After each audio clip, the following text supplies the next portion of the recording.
నగరంలో ప్రత్యేకంగా మల్కాజ్గిరిలో కూడా అనేక మంది అన్నోన్ ఫేసెస్ ఉన్నారు. మల్కాజ్గిరిలో ఉన్నటువంటి ఇక్కడ పుట్టి పెరిగినటువంటి ముస్లింస్ అనేక మంది మాకు కనబడతా ఉన్నారు.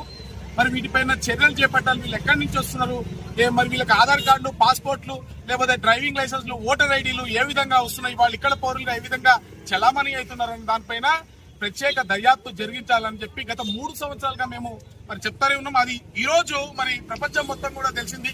ఈ రోజు మనం అందరం కూడా ఒక్క విషయాన్ని ఈ దేశ ప్రజలందరూ కూడా గుర్తుపెట్టుకోవాల్సిన అవసరం ఉంది.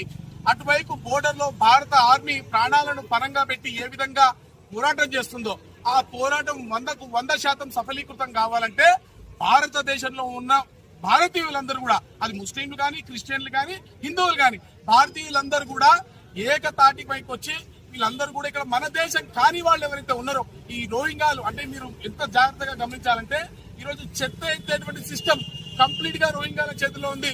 ఈరోజు భారతదేశంలోనే కాదు, భారతదేశంలో ఉన్నటువంటి మూల ప్రాంతాల్లో ఇంక్లూడింగ్ భాగ్యనగరంలో కూడా అనేక మంది రోహింగ్యాలు కానివ్వండి, పాకిస్తాన్ వాళ్ళు కానివ్వండి, వాళ్ళు భారతీయ పౌరులుగా చలామణి అవుతున్నటువంటి సందర్భాలు ఉన్నాయి. భారతదేశంలో పుట్టినటువంటి ఏ మతస్థులతో మాకు పంచాయతీ లేదు. కానీ ఇక్కడ వేరే దేశాల నుంచి వచ్చి ఇక్కడ ఆధార్ కార్డులు తీసుకొని, ఇక్కడ డ్రైవింగ్ లైసెన్స్ తీసుకొని, ఇక్కడ ఓటర్ ఐడి తీసుకొని, మొన్న మీరు అందరూ చూసారు ఒక పాక్ జాతీయుడు ఏవైతే ఉన్నాడో ఈ భారతదేశంలో జరిగినటువంటి ఎలక్షన్స్ లో ఆయన ఓటేసిందంటే భారతదేశ సార్వభౌమత్వాన్ని డిసైడ్ చేసేటువంటి ఎన్నికల్లో పాక్ జాతీయుడు ఓటేసేటువంటి పరిస్థితి కలిగించిందంటే మనం ఎక్కడ ఉన్నామో అర్థం చేసుకోవాలా.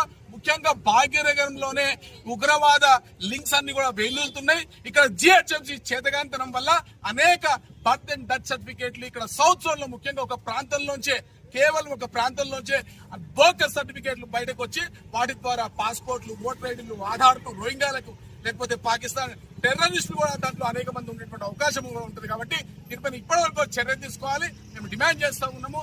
ఖచ్చితంగా కూడా ఏ ప్రాంతంలో ఆ ప్రాంతంలో పూర్తిగా సర్చ్ చేసి మన జాతీయులు కాని వాళ్ళందరినీ కూడా, భారతదేశాన్ని ప్రేమించిన వాళ్ళందరినీ కూడా, మన దేశస్తులు కాని ప్రతి ఒక్కరిని కూడా ఈ దేశం నుంచి వెనక్కి పంపాలని, అప్పటి వరకు కూడా భారతీయ జనతా పార్టీ తరఫున ఈ ఉద్యమాన్ని ఈ విధంగానే ముందుకు తీసుకెళ్తామని